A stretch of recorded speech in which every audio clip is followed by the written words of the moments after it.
If you're a diehard Browns fan and love breaking down the game like we do, hit that subscribe button and turn on the bell so you never miss a blitz. There's something powerful about watching a young athlete step into a new city and immediately embrace its people, not just with words, but with action. That's exactly what Shedeur Sanders is doing in Cleveland long before taking a single snap as the Browns' rookie quarterback. Just days ahead of the team's official training camp kickoff, Sanders made headlines not for his arm strength or footwork, but for his heart. On Wednesday, Sanders was out at the Garden Valley Fun Fest held at the Rainbow Terrace Apartments, a community recently devastated by an explosion and fire that left one dead, injured 5 others, and displaced dozens. It wasn't just a media moment or PR stunt. This was about connection, healing, and hope. Sanders didn't show up in a suit for a photo op. He showed up in street clothes, ready to dance, laugh, and lift spirits in a place that needed a reason to smile again. And it worked. The Rainbow Terrace Apartments, once home to 44 families, suffered an estimated $3.5 million in damages just weeks ago, leaving a trail of grief and uncertainty. But on this particular day, the narrative shifted from loss to resilience. And right in the middle of that shift was Sanders, shoulder to shoulder with residents, as music played, grills fired up, and kids squealed with excitement. There were food trucks, free haircuts, games, and footballs being tossed in every direction. Sanders and Browns teammate Mike Hall Jr., a Cleveland native himself, even jumped into a game with the kids, just a couple of guys enjoying the moment. No spotlight, no speeches, just presence. It was a full-circle moment that reminded everyone watching why sports matters so much to a city. It's not just about wins and losses. It's about community, and right now Sanders is winning that game by a mile. In the era of highly polished media rollouts and tightly controlled athlete appearances, Sanders did something different. He went live. On Tuesday night, he shared a flyer for the event on Instagram, his personal logo sitting right at the center of the image with a direct message calling for everyone in Cleveland and the surrounding areas to show up. Then he streamed parts of the fest live on Twitch, offering fans a first-hand look at the love and energy pouring into Rainbow Terrace. For Sanders, this wasn't a branding opportunity. It was a calling. The raw, unfiltered way he shared the experience showed a level of authenticity that's often missing from celebrity-driven charity efforts. And Cleveland noticed. Residents didn't just see a quarterback. They saw someone who actually gave a damn, someone who didn't just talk about change, but put on sneakers and helped make it happen. Yes, the cameras were there. Yes, the reporters lined up. But Sanders had one simple rule that he made clear this day was for the people, not the press. He took a few questions, because he's respectful, but he wasn't there for sound bites. He was there to look people in the eye, to play catch with the kids, to hug grandmas, and to hand out custom gear, toys, and items straight from his own stash. That's the kind of personal touch that turns admiration into loyalty. In a city like Cleveland, where the people value grit, heart, and commitment, this kind of effort speaks volumes. Sanders understands that you can't just donate a check and disappear. You've got to show up, shake hands, get your shoes dirty. And that's exactly what he's doing, day by day, block by block. Shedeur Sanders has been in Cleveland for only a short time, but you'd never guess it from the way he's moving. His presence at schools, local camps, and even informal workouts with area players is already making waves. On draft day, he promised to be visible, to be involved, and to lead with action. And he's checked every box since. These aren't gestures made for applause. These are habits baked into the way he operates. It's a mindset that clearly comes from the influence of his father, Deion Sanders, but also from his own understanding of what it means to use your platform for good. While other rookies are still adjusting to new cities, Sanders is already making himself at home. And if this is the beginning of his story, and Cleveland fans should be excited about what's to come, both on and off the field. The bond between athletes and their communities can be sacred when it's built on mutual respect and shared experience. In Sanders' case, he's building that bond before even earning his starting role. That speaks volumes. He's not waiting until he's proven to start giving back. Instead, he's operating like someone who already knows that football success is fleeting, but real impact lasts. It's that kind of foresight and character that could turn Sanders into more than just a quarterback. He could become a symbol of what the new generation of athletes looks like, one that blends talent with compassion, swagger with sincerity. Every autograph he signs, every moment he spends in the neighborhoods deepens his roots. And the people of Cleveland are already embracing him as one of their own. There's a weight to leadership that can't be measured in stats, and Sanders seems to wear it with ease. At Rainbow Terrace, that leadership looked like dancing with kids who lost everything, giving high fives to parents still rebuilding their lives, and offering a bit of joy in a place that has seen far too much pain. These aren't easy moments. They require emotional maturity and empathy, especially for someone barely out of college. But Sanders rose to the moment. He didn't just show up, he brought light with him. In those hours on Wednesday, he wasn't just a rookie trying to prove himself. He was a pillar, someone helping to hold up a community, trying to heal. And even if his on-field career is still unwritten, this part of his story is already inspiring. For a city like Cleveland, known for its resilience and hard-earned pride, Sanders' approach hits home. Browns fans have seen plenty of athletes come through town with promise only to fizzle out when the spotlight fades. But this feels different. Not because of a stat sheet or a viral play, but because Sanders is already showing that he understands what it means to wear the jersey. It means carrying the weight of the city on your shoulders, on good days and bad. It means investing your time, not just your image. And it means realizing that leadership starts long before you enter the huddle. Cleveland doesn't need more stars. It needs servants, fighters, and believers. And in Sanders, they may have found all three. Of course, the true test is still ahead. Training camp begins next week, and with it comes the grind of practices, playbooks, and pressure. That's where we'll see what Sanders can really do under center. But whatever happens between the lines, one thing's already clear: he's earned a kind of respect that doesn't come from touchdowns or trophies. It comes from presence, consistency, and heart. The foundation he's laying now might end up being the strongest part of his legacy. Because no matter how his rookie season unfolds, he'll always have the gratitude and admiration of the community he showed up for, before he had to, before the cameras rolled, and before the hype even began. In the end, this is about more than football. It's about what it means to be part of something bigger than yourself. Shedeur Sanders is proving that greatness isn't just built in the weight room or on the field.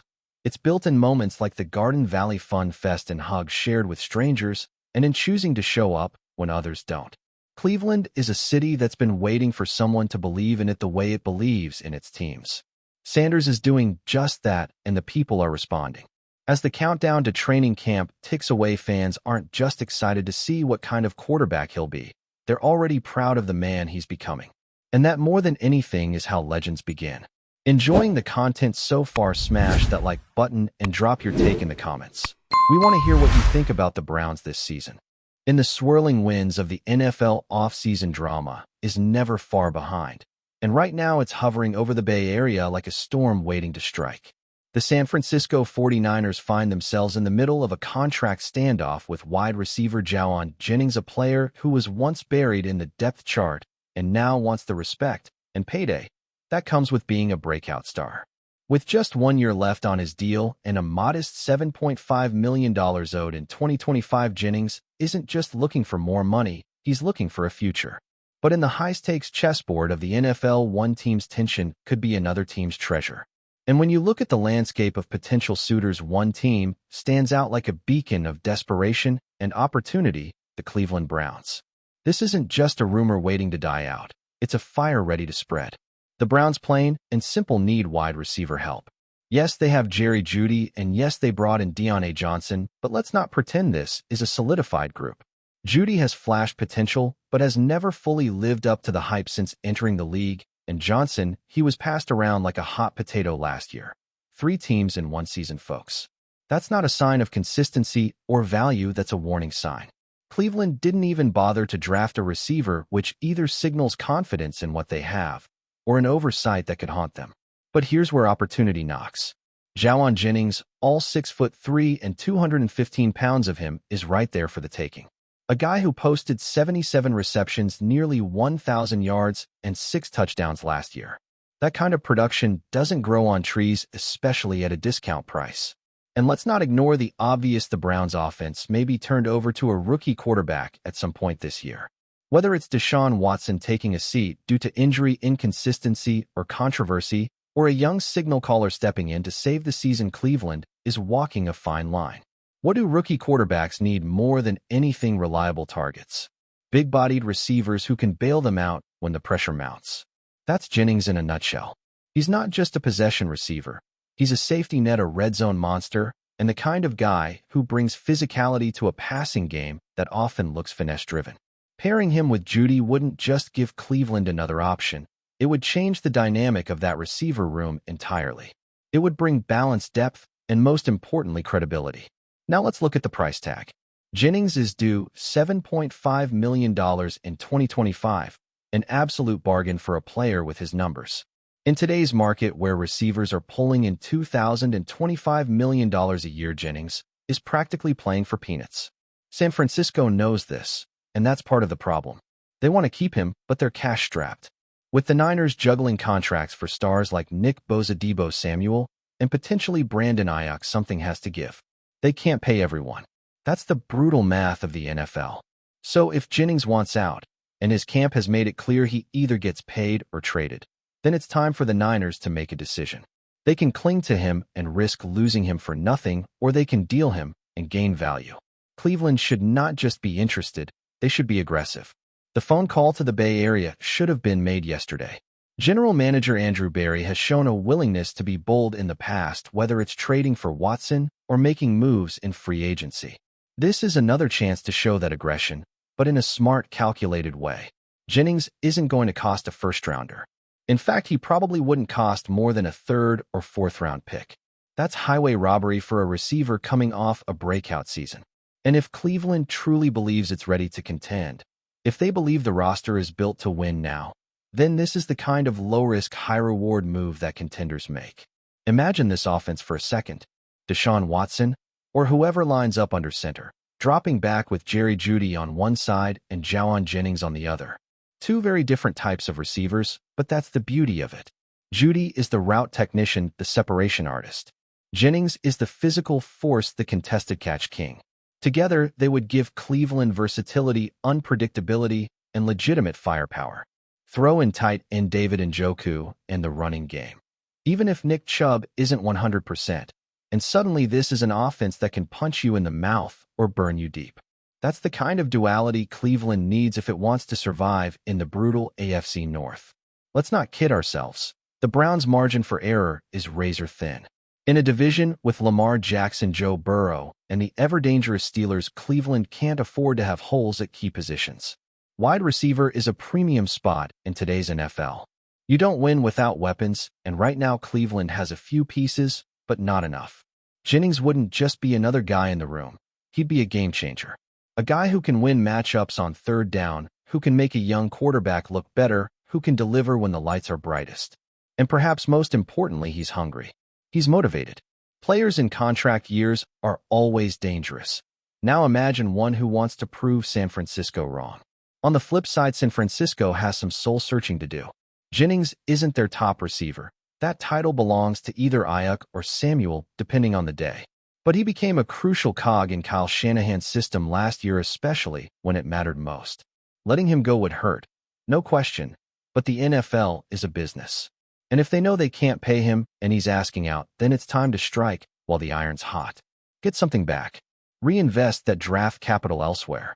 San Francisco has never been afraid to make bold moves, and they've rarely lived to regret them.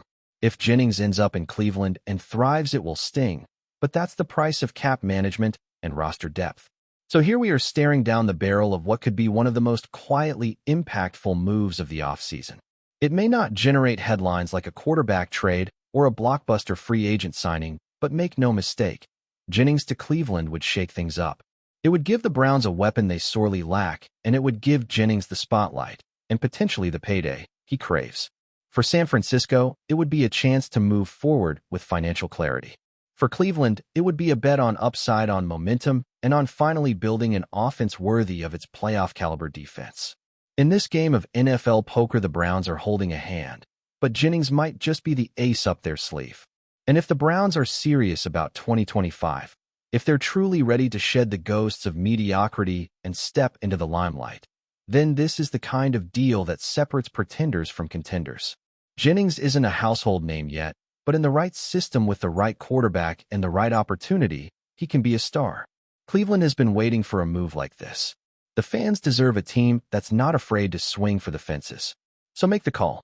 Get the deal done. Bring Jennings to the Dawg Pound. Because in a league that moves fast and punishes hesitation, fortune favors the bold. And right now, Cleveland has a chance to be bold and smart at the exact same time. Thanks for riding with us on another Browns Blitz. If you liked the video, share it with a fellow fan, hit subscribe, and ring that bell so you're always part of the Dawg Pound conversation. Go Browns!